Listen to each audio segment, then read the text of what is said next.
उत्तर प्रदेश की राजधानी लखनऊ से बड़ी खबर सामने आ रही है, जहां अजय शर्मा और अनिल कुमार तिवारी पर सीबीआई ने आय से अधिक संपत्ति अर्जित करने का गंभीर केस दर्ज किया है।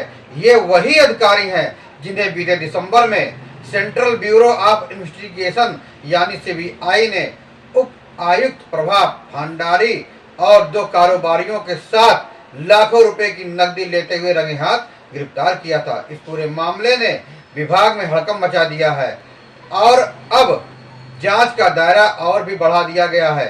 सीबीआई की गहन जांच में चौंकाने वाले खुलासे सामने आए हैं। जांच के दौरान पता चला कि अजय शर्मा ने 1 जनवरी 2022 से 5 जनवरी 2026 के बीच अपने और अपने परिवार के नाम पर 4 करोड़ 57 लाख रुपए की चल और अचल संपत्तियां अर्जित की, जबकि इस अवधि में उनकी सभी वैध स्रोतों से कुल आय लगभग 1 करोड़ 11 लाख रुपए थी। इसका मतलब साफ है, उन्होंने अपनी वैध आय से लगभग 3 गुना ज्यादा संपत्ति बनाई, जो सीधे तौर पर भ्रष्टाचार की ओर इशारा करती है। वहीं दूसरी ओर अनिल कुमार तिवारी के खिलाफ भी इस तरह के गंभीर आरोप सामने आए हैं। जांच में पाया गया है कि उन्होंने 1 जनवरी 2022 से 31 दिसंबर 2025 के बीच कुल 57,95,000 रुपए की वैध आय अर्जित की, लेकिन इसके बावजूद उन्होंने 2 करोड़ की संपत्ति की खरीद और अन्य खर्चों में लगाए, यानी उन्होंने अपनी वैध आय से 2 गुने से भी ज्यादा खर्च किया, जो उनकी आय के स्रोतों पर बड़ा सवाल खड़ा करता है। सीबीआई अब इन दोनों अधिकारियों की संपत्तियों, बैंक खातों, निवेश और अन्य लेन देन की गहराई से जांच कर रही है। माना जा रहा है कि इस मामले में और भी बड़े खुलासे हो सकते हैं और कई अन्य लोगों की संलिप्तता भी सामने आ सकती है। फिलहाल यह कार्रवाई भ्रष्टाचार के खिलाफ एक बड़ी और सख्त पहल मानी जा रही है, जिसने सरकारी महकमे में हड़कंप मचा दिया है।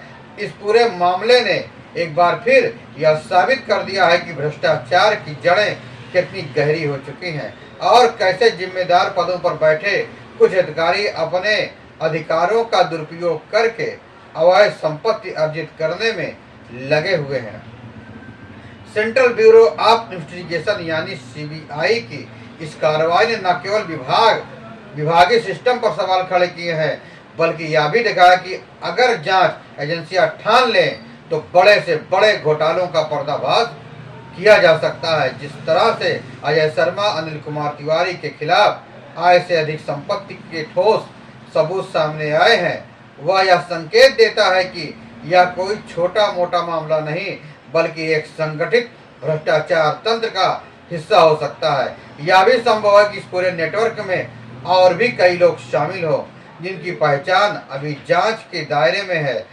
आम जनता के लिए यह खबर इसलिए भी महत्वपूर्ण है क्योंकि टैक्स जैसे संवेदनशील विभाग में इस तरह की घूसखोरी सीधे तौर पर देश की अर्थव्यवस्था और ईमानदार कारोबारियों को प्रभावित करती है। जब अधिकारी ही नियमों को तोड़ने लगे तो सिस्टम पर से भरोसा कमजोर होने लगता है।